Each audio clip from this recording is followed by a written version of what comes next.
নমস্কাৰ আপোনালোক সকলোকে স্বাগতম জনাইছোঁ HRMS পৰ্টেলত প্ৰফাইল বনাবৰ বাবে কি ডাটা ভৰাব লাগে আৰু কিছুমান কথাত আমাৰ অলপ সন্দেহ লাগে সেইখিনি কেনেধৰণৰ হ'ব পাৰে সেই বিষয়ে আপোনালোকক এটা ভিডিঅ' দিম বুলি আজি কেইবাদিনৰ পৰা চেষ্টা কৰি আছোঁ কিন্তু ভিডিঅ'টো বনাব পৰা নাই সময়ৰ অভাৱৰ বাবে কাৰণ নিয়মীয়াকৈ বিদ্যালয়লৈ অহা যোৱা কৰি থাকোঁতে বিদ্যালয়ৰ প্ৰিপেৰেশ্যন কৰিবলগীয়া হয় গতিকে ভিডিঅ' বনাবলৈ সময় একেবাৰে নহয়গৈ আৰু বিদ্যালয়ৰ পৰা অহাৰ পিছত এইখিনি কৰিবলৈ মন নাযায় আচলতে লাগি থাকিবলৈ সেইকাৰণে ভিডিঅ' দিয়া হোৱাই নাই তেনেকৈ আজি যিহেতু হায়াৰ ছেকেণ্ডেৰীৰ পৰীক্ষাৰ ডিউটি আছে গতিকে ডিউটিটো যিহেতু 1:30 বজাৰ পৰা পৰীক্ষা আছে 12:30 বজাত যাম সেয়েহে আজি ভাবিলোঁ পৰীক্ষালৈ যোৱাৰ আগতে এটা ভিডিঅ' প্ৰস্তুত কৰোঁ আচলতে HRMS পৰ্টেলত যিটো প্ৰফাইল বনাওঁতে মই কেনেকৈ ষ্টেপছবোৰ কৰি গৈছিলোঁ সেইবোৰ তেনেকৈ এটা ভিডিঅ' প্ৰস্তুত কৰি যাম বুলি ভাবিছিলোঁ মানে মই ডাটাখিনি পুট কৰি যাওঁতে ভিডিঅ' বনাই যাম বুলি ভাবিছিলোঁ কিন্তু তেনেকৈ বনাব নোৱাৰিলোঁ আচলতে কাৰণ ভিডিঅ' বনোৱাৰ ইমান বিশেষ মোৰ অভ্যাস নাই মই সাধাৰণভাৱে এডিট কৰিয়ে ভিডিঅ' বনাওঁ আৰু এনেকৈ ভিডিঅ' বনাবলৈ যথেষ্ট এডিট কৰিবলগীয়া হয় আৰু সেইখিনি যিহেতু কৰিবলৈ অকণমান অসুবিধা হ'ল সেয়েহে আপোনালোকক মই যেনেকৈ মই ডাটাখিনি পুট কৰিছিলোঁ তেনেকৈ আপোনালোকক দেখুৱাব নোৱাৰিম কিন্তু কেনেকৈ কি ডাটা পুট কৰিছিলোঁ সেইখিনি আপোনালোকক দেখুৱাবলৈ চেষ্টা কৰিছোঁ গতিকে আপোনালোকে ভিডিঅ'টো শেষলৈকে চাব বুলি আশা কৰিলোঁ আপোনালোকে HRMS পৰ্টেলত যেতিয়া এণ্ট্ৰি কৰিব প্ৰথমতে এইটো ইণ্টাৰফেচ দেখা পাব তাৰপিছতে আপোনালোকে ইয়াত যদিহে আপোনাৰ ইতিমধ্যে আপুনি একাউণ্ট ক্ৰিয়েট কৰা নাই তেনেহ'লে আপোনালোকে একাউণ্ট ক্ৰিয়েট কৰিব লাগিব আৰু একাউণ্ট যদি ক্ৰিয়েট কৰি থৈছে তেনেহ'লে আপোনালোকে ID পাছৱৰ্ড দি পেলাই লগ ইন কৰিলেই হ'ব আৰু একাউণ্ট ক্ৰিয়েট কৰাৰ ক্ষেত্ৰত প্ৰথমতে কি ষ্টেপছ ফ'ল' কৰিব লাগে সেইখিনি এবাৰ চাই লওক ইয়াতে প্ৰথমতে আপোনালোকে নিজৰ নাম দিব লাগিব তাৰপিছতে ইমেইল এড্ৰেছ দিব ডেট অফ বাৰ্থ দিব মোবাইল নাম্বাৰ দিব জেণ্ডাৰটো চিলেক্ট কৰিব আৰু আপোনালোকে পাছৱৰ্ড এটা ছেট কৰিব লাগিব পাছৱৰ্ডটো দিওঁতে আপোনালোকে এটা কেপিটেল লেটাৰ দিব মিনিমাম এটা কেপিটেল লেটাৰ দিব তাৰপিছতে স্মল লেটাৰ দিব এটা স্পেচিয়েল কেৰেক্টাৰ দিব @ এনেকুৱাবোৰ দিব আৰু তাৰপিছতে এটা নাম্বাৰ দিব নাম্বাৰটো দি আপোনালোকে পাছৱৰ্ডটো ছেট কৰিব আৰু নেক্সটত কনফাৰ্ম পাছৱৰ্ড মানে সেই একেটাই তাত আকৌ ক্লিক কৰিব একেটাই তাত এণ্টাৰ কৰিব তাৰপিছতে ছাবমিট কৰিব ছাবমিট কৰাৰ পাছতে আপোনালোকৰ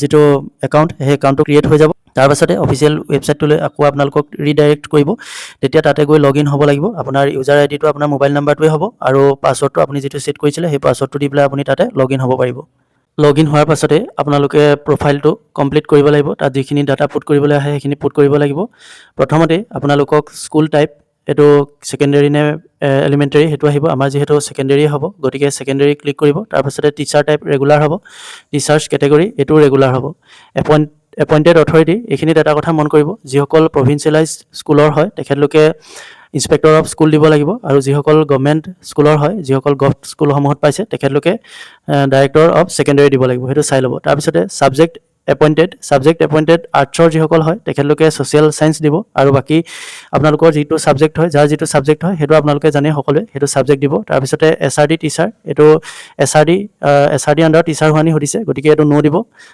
আমাৰ কোনো এতিয়া SRD আণ্ডাৰত নাই গতিকে এইটো ন' দিব তাৰপিছতে টেট কোৱালিফাইড হয়নে নহয় সুধিছে এইটো য়েছ দিব টেট কোৱালিফাইড হয় তাৰপিছতে শিক্ষা সেতুৰ যিটো ষ্টাফ ID আছে শিক্ষা সেতুৰ ষ্টাফ IDটো ইয়াতে আপোনালোকে এণ্টাৰ কৰিব লাগিব আৰু এইখিনিতে এটা বহুতৰ অসুবিধা হৈ আছে যে শিক্ষা সেতুৰ আমাৰ যিটো ষ্টাফ ID আছে সেই ষ্টাফ IDটো দিয়াৰ পাছত আমাৰ বহুতৰে ন' ৰেকৰ্ড ফাউণ্ড ওলাইছে আৰু এইটো আপোনালোকে চিন্তা কৰিব নালাগে যিসকলৰ ন' ৰেকৰ্ড ফাউণ্ড এতিয়া ওলাই আছে তেখেতলোকে দুদিনমানৰ পাছত ট্ৰাই কৰিব এইখিনি আপডেট কৰি থকা হৈছে গতিকে এইটো আপোনালোকে একো কৰিব নোৱাৰে আচলতে এইটো আমাৰ হাতত একো নাই এইটো ওপৰৰ পৰা আপডেট কৰিব গতিকে যেতিয়া আপডেট হ'ব তেতিয়া আপোনাৰ ৰেকৰ্ডখিনি ইয়াত শ্ব' কৰিব এইটো চিন্তা কৰিবলগীয়া কোনো কথা নাই তাৰপিছতে আছে whether the school is amalgamated merged এইটো আমাৰ যিবোৰ বিদ্যালয় এমালগেমেট হয় সেইখিনি আপোনালোকে বিদ্যালয়ত সুধি ল'ব আপোনাৰ স্কুলখন এমালগেমেট হয় নেকি আৰু আমাৰ যিহেতু এমালগেমেট নহয় গতিকে মই এইটো ন' দিছোঁ আৰু তাৰপিছতে UDISE code of the parent school from where salary is drawn এইটো আপোনালোকৰ যিটো পেৰেণ্ট স্কুল মানে এইটো আপোনালোকে চিন্তা নকৰিব পেৰেণ্ট স্কুল মানে হৈছে আপুনি বৰ্তমান যিখন স্কুলত আপুনি এপইণ্টেড হৈ আছে যিখন স্কুলত বৰ্তমান আপুনি চাকৰি কৰি আছে সেইখন স্কুলৰ কথাই সুধিছে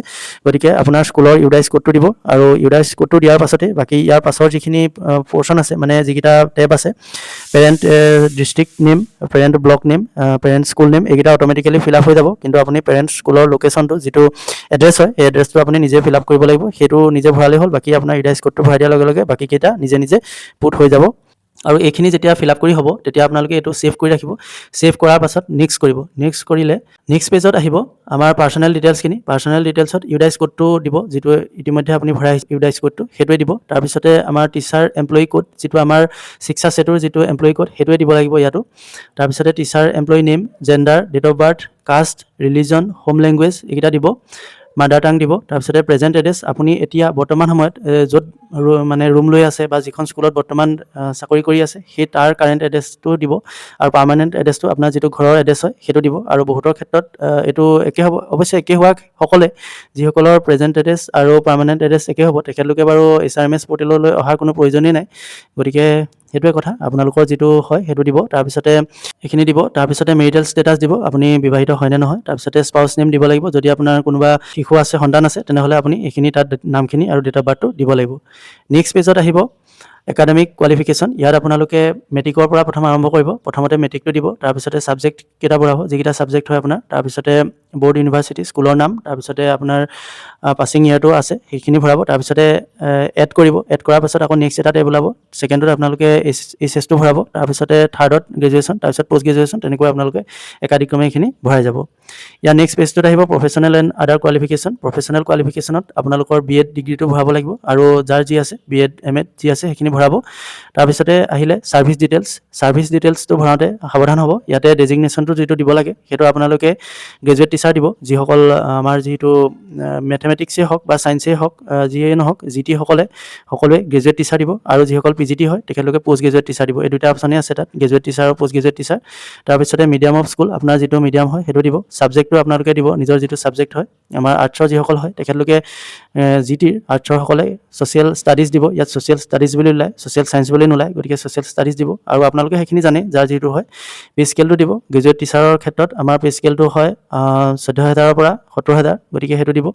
আৰু গ্ৰেড পে'টো হ'ব 8,700 টকা, সেইটো দিব। এপইণ্টমেণ্ট লেটাৰ নং যিটো আছে সেইটো, আৰু ডেটটো দিব। এপইণ্টমেণ্ট অৰ্ডাৰৰ যিটো নাম্বাৰ সেইটো দিব, তাৰপিছতে ডেটটো দিব। আৰু post graduation number and date, post graduation number আপোনালোকৰ এইটো দিব আৰু ডেটটো দিব। ডেট অফ জইনিং দিব, ছাৰ্ভিচ মানে আপোনালোকে ইয়াত প্ৰথমতে যিটো আছে date of joining in service, ইয়াত আপোনালোকে IS অফিচত জইন কৰা ডেটটো দিব লাগিব। আৰু date of joining in present school, য'ত আপোনালোকে স্কুলত যেতিয়া জইন কৰিছিলেগৈ সেইটো ডেট ইয়াত দিব লাগিব।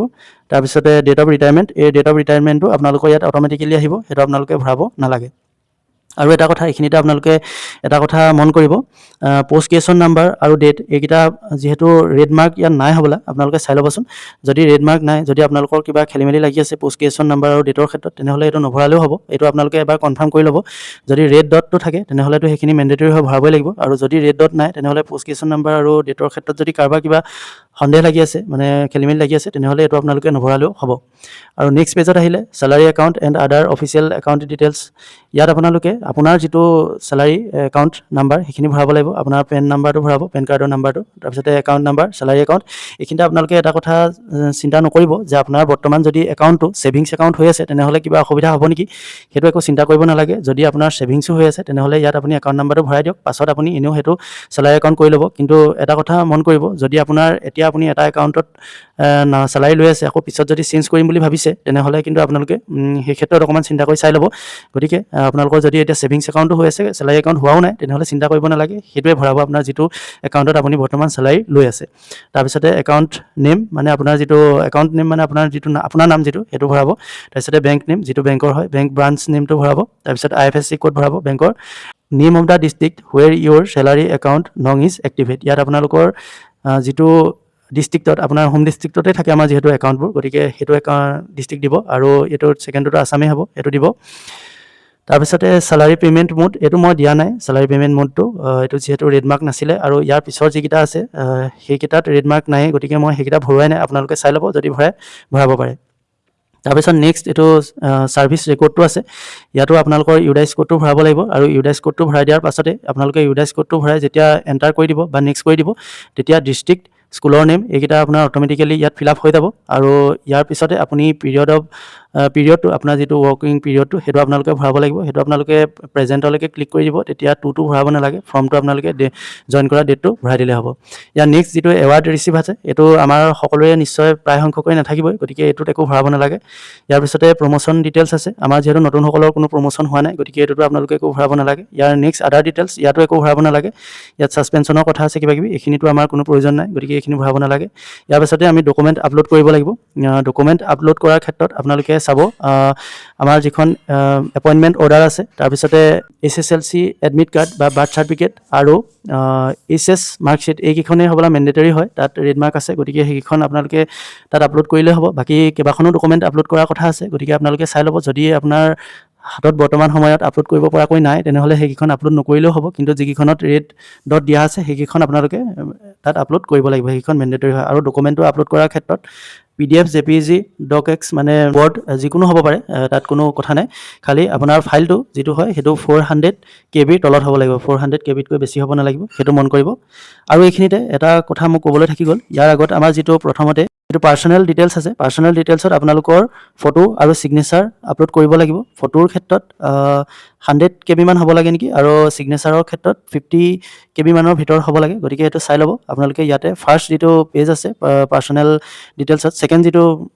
প্ৰফাইলৰ যিটো পেজ আছে তাতে আপোনালোকে ফটো আৰু ছিগনেচাৰটো প্ৰথমতে আপলোড কৰি থৈ আহিব লাগিব গতিকে এইখিনি আছিলে ষ্টেপছ গতিকে আপোনালোকে নিজে কৰিব পাৰিব এইখিনি কোনো চিন্তা কৰিব নালাগে কৰি ল'ব নিজে যিমান পাৰে সিমান সোনকালে কৰি ল'ব কৰাৰ পিছত আপোনালোকে যেতিয়া ফাইনেল ছাবমিট কৰিব ফাইনেল ছাবমিট কৰাৰ পাছতে এতিয়া আপোনালোকে স্ক্ৰীনত যিটো দেখা পাইছে এনেকৈ ওলাই থাকিব ওপৰত প্ৰফাইল আপডেট ষ্টেটাছ পেণ্ডিং ওলাই থাকিব এইটো কেতিয়াবা একেদিনাই আপডেটেড হৈ যায় আৰু কেতিয়াবা 2-3 দিন সময় লাগে গতিকে আপোনালোকে এইটো চেক কৰি থাকিব যেতিয়া আপোনাৰ আপডেট হ'ব তেতিয়া 100% আপডেট ওলাই পেলাই আপোনাৰ তাত শ্ব' কৰিব তাৰপিছতে আপুনি নেক্সট যিটো প্ৰচেছ হয় সেইটো কৰিব পাৰিব আৰু নেক্সট কি প্ৰচেছ হ'ব কি কথা সেইটো ময়ো বৰ্তমান জ্ঞাত নহয় কাৰণ ময়ো এইখিনি কৰিছোঁহে মোৰো আপডেটেড হোৱা নাই পেণ্ডিং ওলাই আছে গতিকে ইয়াৰ নেক্সট ষ্টেজত কি হ'ব সেই বিষয়ে আপোনালোকক জনাবলৈ চেষ্টা কৰিম গতিকে আজিৰ ভিডিঅ'টো ইমানেই আছিলে যিহেতু আপোনালোকক এটা ভিডিঅ' দি পেলাই জনাম বুলি ভাবিছিলোঁ কথাখিনি গতিকে ক'লোঁ আৰু যদি কিবা কথা ক'বলৈ থাকি গৈছে যদি কিবা ডিটেইলছ দিবলৈ থাকি গৈছে তেনেহ'লে আপোনালোকে কমেণ্টত জনাব পাৰে তেতিয়া মই আপোনালোকক এইখিনি কথা জনাবলৈ চেষ্টা কৰিম গতিকে আজিৰ ভিডিঅ'টো ইমানেই ধন্যবাদ